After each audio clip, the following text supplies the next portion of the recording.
I'm honored by your trust. U.S. President Barack Obama's selection of Chuck Hagel to succeed Leon Panetta as the nation's next defense secretary has been talked about for several weeks, and with each day mounting controversy. Hagel, a former senator, is regarded somewhat as a rogue. He has been outspoken about the support, the unquestioning support that the United States gives to Israel.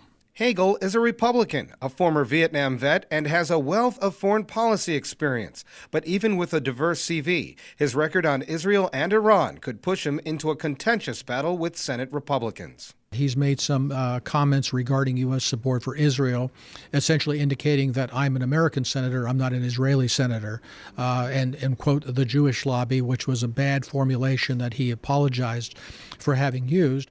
Hagel has also had to clarify his position on homosexuality when former President Clinton appointed a gay ambassador to Luxembourg, his outspokenness against the Iraq troop surge, and the influence of what he called the Jewish lobby in the U.S. Chuck Hagel could be the first Vietnam veteran and enlisted U.S. soldier to serve as U.S. Secretary of Defense. He's on record as supporting the wars in Iraq and Afghanistan and the controversial Patriot Act signed into law by former President George W. Bush in 2001. But yet, experts say Hagel may have serious challenges against conservatives and a strong Israeli lobby in the U.S. For evidence, one only has to look up Hagel's name online. A website search of chuckhagel.com is less than flattering of the nominee. A group called the Emergency Committee for Israel bought the rights for Hagel's domain name and discourages the selection of the nominee, stating he is not a responsible option.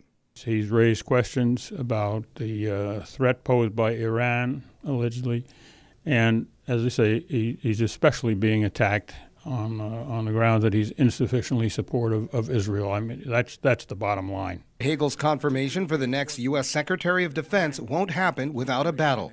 Critics also point out that Hagel is the co-chair of the President's Intelligence Advisory Board, which is believed to be involved in Obama's drone war.